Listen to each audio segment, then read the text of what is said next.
Gen 1 is obviously the best! No, Gen 5 is the best, idiot! Whoa, guys, you are both annoying. Hey, guys, have you ever heard of this little indie game series called Pokémon? They're these little capturable creatures that you train to become weaponized animals of terrorism. Some of them are just actual animals, others are weird little physical objects, and some are just plain bad to look at. Every time a new generation of Pokémon is revealed, people argue that it contains the worst Pokémon ever created, and that the generation before it, that people at the time also ridiculed, was so much better. It's a cycle that's existed for literal decades now. This is a weird, terrifyingly heated topic, but one that I'm pretty passionate about. So that's what we're going to talk about today. The subjective and objective change, hits, and misses of the Pokemon art style, and answer the age-old question,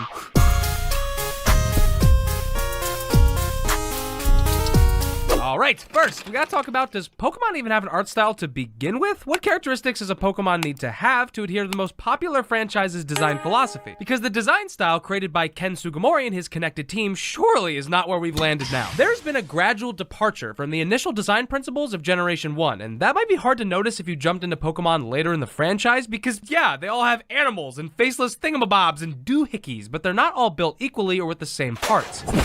Let's take a closer look at two kinda random Pokemon, slightly cherry-picked for emphasis. A simply designed old-school Nidoqueen and a new flashy Impidimp. You can obviously tell these two aren't from the same generation, and it would be kind of insane if they were, but why? Why is it that when I juxtapose practically any Gen 1 Pokemon alongside Nidoqueen, there exists a sense of natural harmony, whereas if I take nearly any Gen 8 or Gen 9 Pokemon and position them in the same manner, they seem completely out of place. Even if I lump Pokemon from Generation 7, 8, and 9 together, unless you're really familiar with them, it's difficult to tell which generation they came from because most of the time they have drastically different design philosophies. If we're strictly talking about cohesion here, Gens 1, 2, and 3 are objectively the most united. They included more sharp, simple designs meant to accommodate the old pixelated graphics and often share the same details and color structures. And I'd like to explain my point further with an absolutely fucking insane category that I spent too much time analyzing like a psychopath.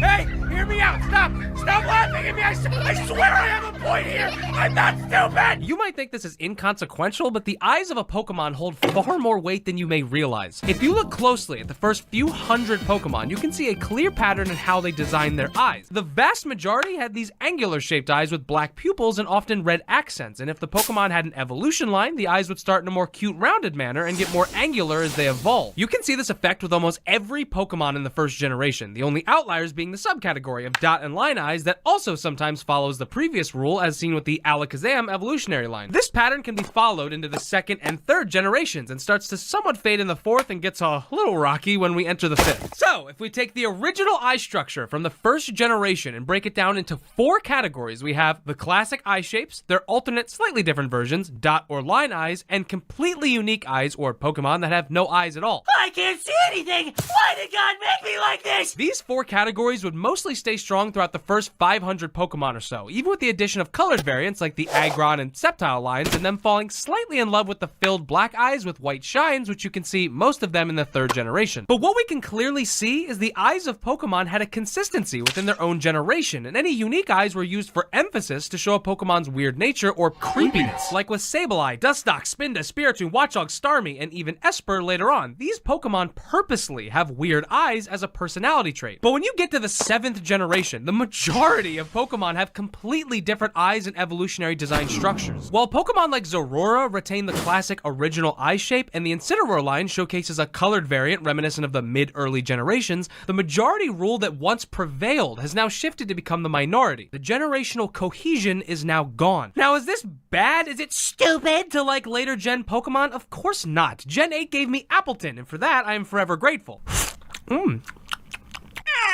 But I'm trying to mostly separate personal preference with objective change here, and I can still absolutely love Pokemon that completely go against design cohesion. Let's take a peek at the Vikavolt line. It starts out with this little grubby guy, and then turns into one of my favorite Pokemon, Charjabug, which is, he's like a bus or something, and then turns into Vikavolt, which is like a fighter jet, I guess. All the while having 3 completely different sets of eyes and a vague insect vehicle gimmick. Oh, yeah, that's something we should definitely talk about, the rise of gimmick designs in modern Pokemon. Hey,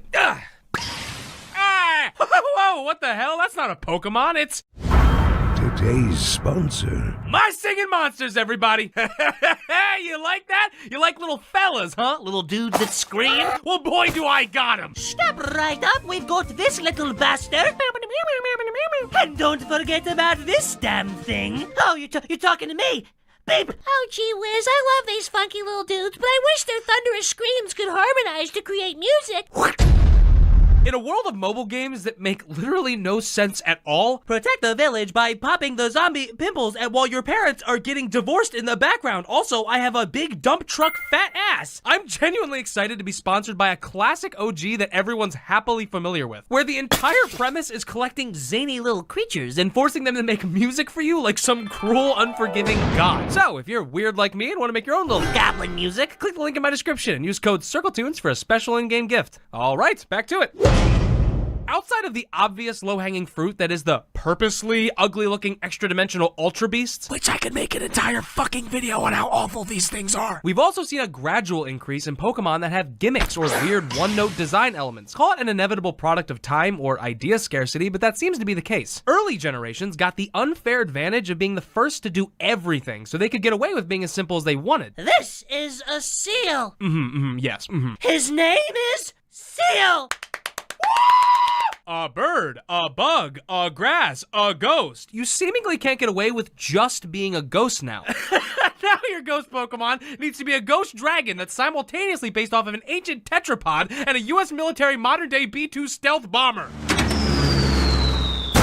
And I actually really fuck with Dragapult, but he has an objectively complicated design. Another example, Gen 2's starters were a plant dinosaur, an alligator, and a fire echidna. Pretty simple, easy to identify, and more animal in nature. Gen 8 started absurdly strong with 3 outstanding starters, and then turned into what we now arguably remember as the most divisive final starter evolutions to date. A gorilla that plays the drums, a rabbit that plays soccer with an anime-style fireball ball, and a lizard that becomes a James Bond-style hitman with a water sniper rifle perched up on a sniper tower? I, for one, no longer feel like I'm training a powerful creature. I feel like I'm training a fucking man. Not only do all of these Pokemon end up far more gimmicky and silly, but they're also more anthropomorphic, which has heavily divided the fan base since the start. Why couldn't they have just let you be a big cat? Then you have the battle gimmicks like Mega Evolutions that are super hit or miss, where most of the time, instead of adding on a meaningful natural evolution, they kind of just locked onto one aspect of the Pokemon and cranked it up to 11 on the dumb dial. Salamence, but it is now stupid. Manectric, but it is now stupid. Latios and Latias, but now they're the exact same and purple and stupid. Lopunny, but now it has ripped thigh-high leggings? Oh my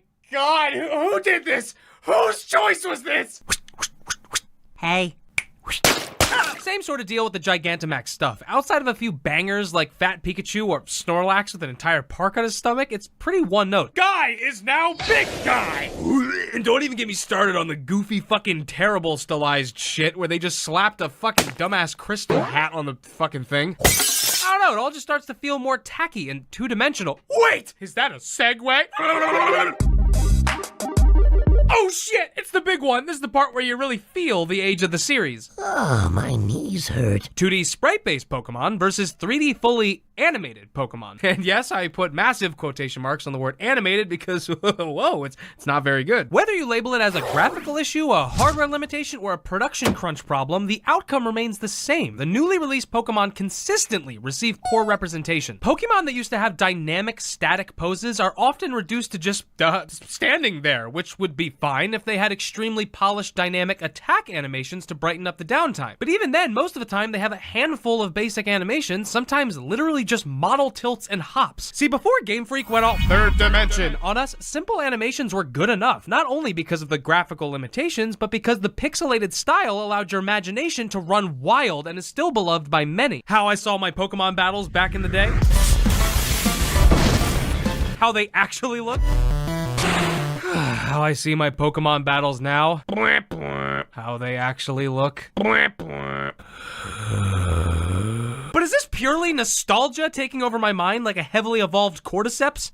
Only 90s kids remember this. Am I just a disgusting Gen 1er without a refined palate capable of understanding the complexities and nuances of modern Pokemon? I'd be ignorant if I said I was immune to nostalgia, but I love many things introduced in the new games. I actually really like the XP share and TMs being reusable. Fairy type's fun and co-op was pretty legit. But if you take a little portal into the past, you can clearly see that at the time, Pokemon games were at the top of their class in terms of quality. Games released on the same systems at the same time were very often nowhere near the same quality. Nowadays, modern Pokemon games are just not. They're not even close to the top. Titles released years before them still run and look better with more complexities. Pokemon games are being released either straight up broken or severely lacking in polish or graphical fidelity. It is so fucking sad that Arceus was my favorite Pokemon game in a minute, considering it looks like a museum featuring the bad textures and blurry environments exhibits. Yes, oh, doesn't it look awful? Oh, yes, quite. And Pokemon is the single most profitable media franchise in the history of the world! Really, let that fucking sink in! Yes, right this way, Sinxalor. I'm from Gen 17. They make enough money that they could make every Pokemon game look and feel groundbreaking with fully animated Pokemon. But you can't do that when you gotta release a game every 9 fucking milliseconds. And why the fuck would they? They objectively look like shit and still sell like antidote made during the Black Plague. Yay! Whoa, hold on, wait, Circle, you stupid, ugly bitch! This last point has nothing to do with the art style of Pokemon. Isn't this about graphical quality and Nintendo rushing out games? True, and good point. You get a gold star! But these external problems absolutely impact the design of Pokemon and how we experience them. I think these issues are how we got to these warlike debates and such split opinions, because the stages Pokemon are presented on now are extremely different. But alright, have the designs themselves gotten worse? I think Pokemon designs have subjectively gotten worse depending on what you prioritize, but they have objectively changed heavily. Japanese folklore, spiritual history references, and monster-style features are now often replaced with modern, round, chibi characteristics. A snowball effect we've witnessed since the Unova region, the first location not based in Japan, and would subsequently start the departure of Ken Sugimori, who would later go on to only and finally direct the Alolan forms of Pokemon, which interestingly retained his old style in a generation that doesn't match them at all. And it is downright fucking infuriating how Nintendo mishandles the display of new Pokemon. They're not animated enough, often the lighting effects don't do them justice, and the surrounding environments and frame rate dips hurt their image even more. I don't care if my burger is pretty good if the restaurant I'm in is on fucking fire. This is why I love Pokemon cards, because even some of the most egregious designs have outstanding artwork. Here we get to see them in a far more flattering light. And you know why they look so much better? Because they're 2D with dynamic static poses! What could that mean?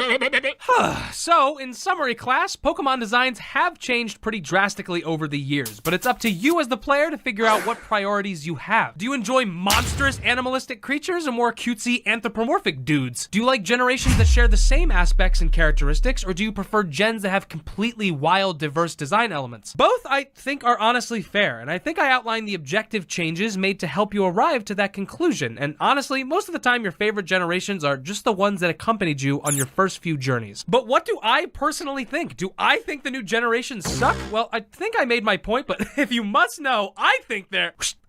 Yes, you. What's your question? Is it okay that Mega Lopunny is my favorite Pokemon?